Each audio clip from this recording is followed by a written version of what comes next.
Welcome to the Talkin VAWLS Network. My name is Boogie Bentley. Wanted to drop a video, talk about Byron Young. He was named to 24/7 Sports football's fastest rising stars. He's one of the 22 players to watch heading into the 2022 season. So I wanted to use that, kind of talk just a little bit about this defensive line, talk about Byron Young. It's something that came up in a live stream a couple of weeks ago or just recently, talking about being able to get off the field on third down. Tennessee in 2021, opponents were 85 of 200 against Tennessee on third down defense, 42.5%. That was 13th in the SEC. They were also 8th in the SEC when it comes down to fourth down defense. They've got to have some improvements. When you look at the offensive side of the ball, I think we're going to be okay. I think we're going to be fine. And yeah, sure, there are some question marks. We're still waiting on the commitment from Brew McCoy. It's all but done at this point. We're just waiting on the commitment. They need some help at offensive tackle. Some could argue that they need to add a running back. But bottom line is this offense is going to be fine. They're going to score points. Josh Heupel's offense is proven. We've seen it done. We're going to talk about BY, but before we get going, do me a favor. Go ahead and smash that like button just below the video. It's quick, it's free, it's easy, it helps the channel. Also, if you're new to the Talkin VAWLS Network, welcome. We're not experts, we're not insiders, we are fans just like you. So if you like what we do, make sure you subscribe, click that bell for notifications so you don't miss out when we go live or when we drop a video. We will be live on Sunday immediately following the baseball game, myself, Dauber, and the Indy Kids. So I hope you'll join us for that. But let's take a look at the article. Again, this was 24/7 Sports, college football's rising stars, 22 players to watch of the 2022 season. This article from Brad Crawford says here, spring practice offers an initial glimpse of rising stars across college football, and all potential head turners ahead of the 2022 season have one thing in common. Each has put their best foot forward when no one is watching in anticipation of a breakout campaign. Falling under the label of a rising star can vary a bit, and all interpretations were considered for this ranking. Now we get into it and we talk about BY. Something you got to remember last year, even with the numbers that he put up, the athleticism, we saw him flash at times. You got to remember that he was a JUCO transfer, and he had the eligibility issues, and he got a late start, but still came in, again, flashed at times. The future is bright for BY. Article goes on to say whether a player emerged on the scene last season in a spot duty or is one of the most talked about performers coming out of the spring, we've reached out to our boots on the ground at more than 24 major programs and utilized their intel for this study. Projecting this group is rat poison for coaching staffs who are trying to keep their somewhat hidden gems covered before the season kicks off in September.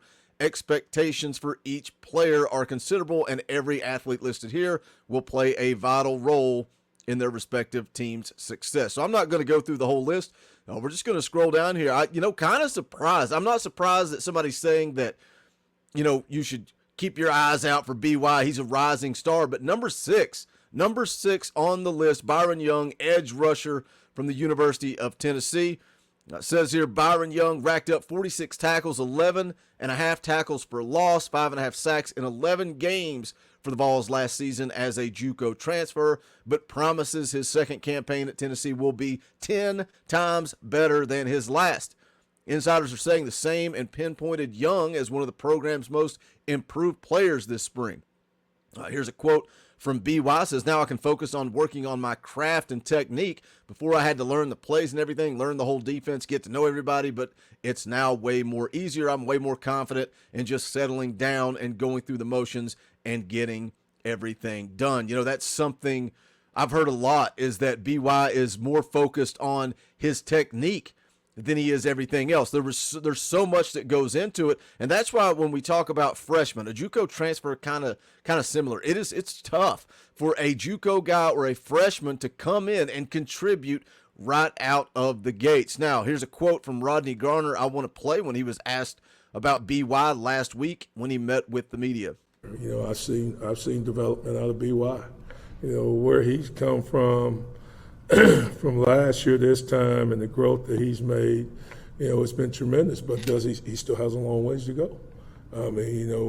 Because he was so far off.